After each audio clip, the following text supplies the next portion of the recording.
Hello Internet! Ceux qui connaissent mes premières vidéos savent que les Hanafuda recèlent pas mal de références. Et c'est vrai que je suis pas entrée en détail sur le sujet pour garder les vidéos courtes. Et du coup, j'essaie de mettre des trivia complémentaires à mes vidéos sur Instagram, mais je pense que c'est bien de faire ça aussi en vidéo. Et donc, aujourd'hui, je vais m'intéresser particulièrement aux cartes de la famille du Sol, qui correspondent au mois de novembre. Et pourquoi je fais ça en avril ? Parce que. Et on commence donc par Yanagi no Kasu, la carte du Sol. C'est la carte qui m'a toujours le plus intriguée dans un paquet de Hanafuda. Et faut bien vous avouer que j'ai du mal à trouver toutes les histoires qui sont cachées derrière. J'invite bien sûr les plus cultivés à compléter ce que je vais dire, mais sinon, voilà ce que j'ai trouvé. Si vous regardez bien cette carte, vous remarquerez qu'elle se distingue vraiment des autres. Pas d'espace blanc, c'est du rouge sur fond noir. Pourquoi ? Parce que cette carte remplace dans certains jeux une sorte de carte joker. Une carte qu'on appelle Onifuda. Au Koi-Koi, elle n'a pas plus de valeur que n'importe quelle autre carte de type Kasu. Mais il est important de pouvoir la distinguer. Dans la plupart des versions, le motif est abstrait et représente une tempête, et oui. En rouge, on distingue la forme d'un cyclone, phénomène météorologique bien connu de cette région de l'Asie. En fond, on voit des motifs d'éclairs, ce qui est confirmé par le gros tambour en bas qui lui représente le son du tonnerre.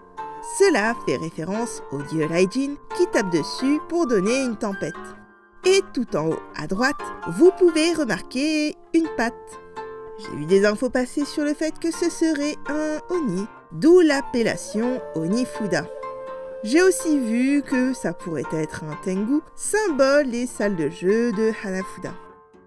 J'ai aussi vu que ça pourrait être un phénix.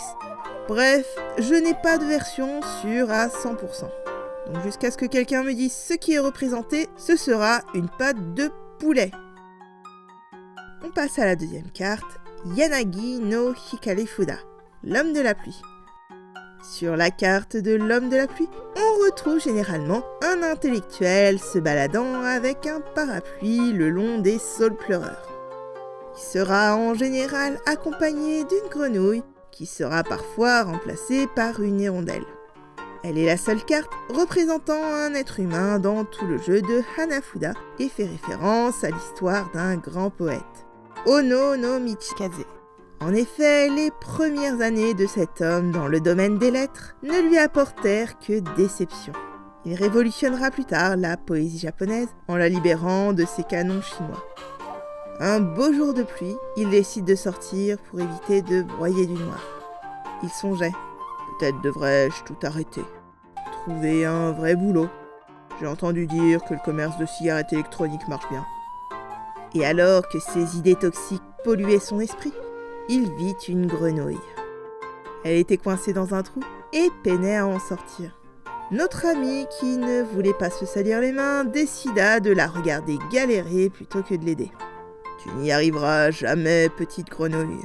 Le trou est bien trop profond. » La grenouille continue de sauter pour tenter de sortir. « Tu vois, tu es comme moi. Tu es au fond d'un trou et tu vas mourir, toute seule, au fond d'un trou. » La grenouille saute encore. Ah là là, y a vraiment que les idiots qui font toujours la même chose en espérant un résultat différent. Et là, concentrant son cosmos dans un dernier souffle de vie, la grenouille prit son élan et sauta hors de son trou. « Saperlipopette !» s'écria Ono no Michikaze. « Mais oui, je comprends ce que tu essayes de me dire, petite grenouille. Il faut que je persévère, car un jour, moi aussi, je sortirai de mon trou. Je continuerai donc la poésie, jusqu'à ce que je devienne maître Pokémon. Ha ha ha. » Et là, la grenouille regarda le poète et s'écria « Quoi ? Bon ok, c'est pas exactement comme ça qu'on m'a raconté l'histoire, mais à peu de choses près, c'est l'histoire d'un gars qui est inspiré par la détermination d'un petit animal. » Dernière petite anecdote sur la carte avant de passer à la prochaine. On retrouve parfois des paquets de cartes qui représentent autre chose sur la carte de l'homme de la pluie. Et c'est souvent le cas sur les paquets de cartes datant d'avant l'ère Meiji. c'est-à-dire à l'époque où ces jeux de cartes étaient encore interdits au Japon et étaient surtout associés aux criminels. Sur les cartes actuelles, ce que vous voyez, c'est un homme de cour de l'ère Heian. Et sur celui-là, c'est un homme plutôt pauvre de l'ère Edo. Sur cette carte, l'homme de la pluie représente le 5e acte d'une très célèbre pièce de Bunraku, Kanadehon Chushingura, plus connue chez nous sous le nom des 47 Ronin. On y voit Ono Sadakuro, qui est également un personnage mineur de cette histoire. C'est un récit extrêmement tragique qui parle de samouraïs déchus, réduits à devoir tuer d'autres personnes qui sont dans le besoin, et tout ça pour de l'argent sale.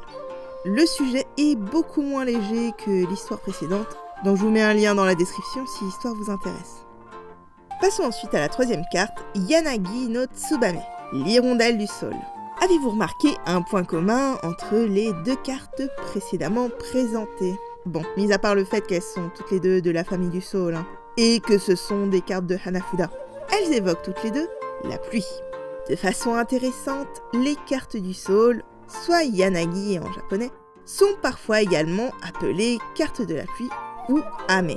Bien sûr, cela dépend encore grandement des régions, mais également de l'époque. Il ne faut pas oublier que les cartes se sont construites sur une période très longue et ont subi des changements pour s'adapter à la culture. Mais une chose qui semble absolument universelle, c'est que quand la pluie s'annonce, les hirondelles volent bas. Ainsi, le saule et l'hirondelle sont des motifs que l'on retrouve souvent ensemble. Ils représentent alors la pluie et un état mélancolique.